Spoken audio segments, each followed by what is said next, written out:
In this lecture, we'll learn how and when to use the Sweep 3 modeling tool. On the side here, we can see 3 examples of where the Sweep tool will be used. The Sweep tool enables us to create complex geometries by sweeping 2D sketch profiles along a predefined path. This is a great tool if we are modeling piping or cable conduits or similar geometries. So in this lecture, I will demonstrate the principles by modeling an R-clip using the sketch path as defined here. So jumping into Fusion, got a new design here. Let's create sketch. And let's do this on the XZ plane. Press L on the keyboard, start from the origin. We'll go to the left 68 mil. I'm going to hit L on the keyboard again and draw in a tangential arc. I'm going to hold down the left mouse button, draw that arc around. I'm going to finish it roughly around there. Green tick. You move this dimension out the way. Press D on the keyboard, dimension this arc here. That has a rad of 12.5 mil. Then from here, we've got a straight line coming down to a series of arcs and then an endpoint over here. So I want to put in the center points of these arcs and then I can draw the arcs from there. So to do this, I'm going to come under create. I'm going to enter a series of points. My first point's going to be roughly here. Second is there. Third is there. Now these are the center points of each of the arcs. So we've got the dimensions for where they are. Let's go ahead and put those in. First one has a horizontal distance from the center point of this arc at 24.5 mil. Second one, center point of this arc is 36.3. And the third one is 53.2. We know these 2 points are horizontally constrained. We'll go on the horizontal vertical constraint. Select those 2 points. And we'll press D one more time on the keyboard.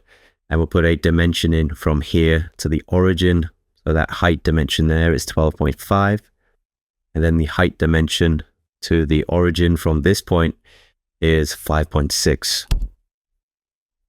Now we've got our 3 center points in of the arcs. I will use the circle tool. I'm going to start a circle from this point here. It's got a rad of 5 mil, so diameter of 10. Repeat the process for the other 2 points. And then what we can do is we can trim off any of these circles that we don't need later, just to leave us with the arc. Let's go ahead and put in this straight line then. It's coming down here. I want to make sure that we're using a tangential constraint, line to arc. We've got that tangency there. Same process here, line to circle. Now it's black in color, that's constrained. We've got our tangencies in place, nice. Let's do the same then. So line tool, let's go to these 2 circles. And let's also put a line tool to these 2 circles as well.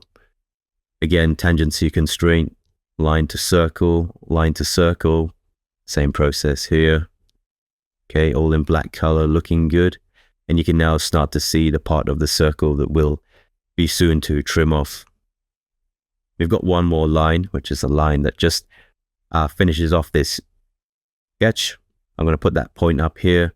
And use a vertical constraint between this point. And then I'm going to use the tangency constraint between the line and the circle. I then want to make this horizontally constrained with this point here. Use a horizontal constraint, center point there. That's looking good. Okay, everything's black in color. Everything should be fully constrained by the sketches yet, and that's right. The red padlock there, that's looking good. Let's go ahead now and use the trim tool then and tidy this up. So we don't need this arc here, but we do want this one. But if we trim, select there, we're left with our arc. Same process for these 2 here. And now we have our complete profile. Going to tidy up these dimensions a bit. So with the diameters, let's right click on them, toggle to radius, all 3. And I just tidy these guys up.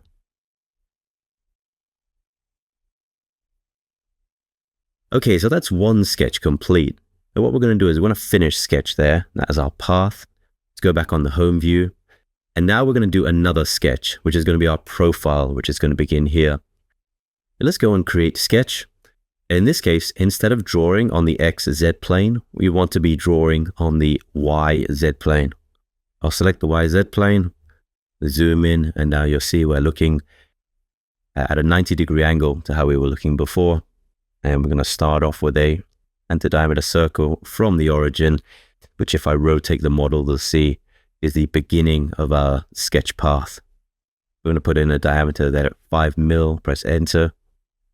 And that's our profile. And quite simply, we're just going to sweep that along this path. So let's go and finish sketch. Go up to solid, let's go and create, let's go and sweep. In terms of the sweep command, so first of all, we need to define out profile. So I'm going to select this one here, left click once, and the path, select this box, and then we're going to select that path. So this one here. Now we need to make sure that we have chain selection on. If I do that again without chain selection, it will only take one entity. For example, if I click this line here, we'll only be sweeping down here and not the entire path itself. I want to make sure chain selection is on and it will chain the entire path together. I'll left click there. For the distance, we want to keep that as 1. So the distance defines how much of the path we actually extrude along. So if we choose a distance of 1, it means the entire path is followed. However, if we reduce this, so if I say that, let's say 0.5, it'll only go half of the way along this profile. And we can also control the distance with this arrowhead here. I hold down the left mouse button, I can actually drag it along the path. And as I'm doing that, you'll see that the distance changes. So this particular position is 0.786. And if I go all the way to the end, we'll end up just about 1. Okay, so we can control that by manually dragging the profile along the path. I want to leave that as 1 for now. The taper angle, so we could put in the taper angle there. Let's choose 0.5. Okay, we can see that tapering out. And then if I put minus in front of that, we'll see that taper down. But for an arclet, the thickness should be constant. In that case, we'll put 0, 0. For the twist angle, it won't be applicable for this part here because the profile that we're sweeping along the path is circular. I'm actually going to just jump over quickly to another part that I've done here where the profile is rectangular like so. I'm going to add in a twist angle there. So if I put in, let's go 45 degrees, we'll see that where our profile has started in that orientation, by the time it reaches the end of the sweep path, it will have rotated by 45 degrees. So twisted by 45. If I change that to 180, it is now in the sort of upside down orientation at the end. So that is an example of where we perhaps would use the twist angle. So let's go back to the arc whip. Orientation, leave us perpendicular. So that's perpendicular to the path itself. And then the operation. So just like when we use other modeling tools, we've got different options here. We've got to join to, let's say, an existing body, which in this case we wouldn't choose. In this case, we would go with a new body. But we've also got the option here to cut as well. So just like in extrude or the same with revolve, we can cut by following a path. And I want to show you an example on that on another part that I've done here. So I've drawn in a cylindrical block, and then at the top here, I've drawn in a profile, and I've done a sweep path around the perimeter of this cylinder. So let's go and create, let's go and sweep. And in terms of my profile, I'll select the one that I've drawn in here. Then in terms of path, we'll select the perimeter like so. And then we've got the same details we can adjust here. So we can include tapers and such. We can also control the 2 arrows here. So for example, if I do these, we can then manually define sort of how much that we're actually cutting away at this. But in this case, I want to stick with a distance of 1 and 1. And then we'll make sure we're under the cut operation. So we see in red to remove material, and you click OK. As an example of where the sweep tool can be used to remove material. If we go back to the arc clip, again, for this one, we're going to keep as a new body. So let's click OK.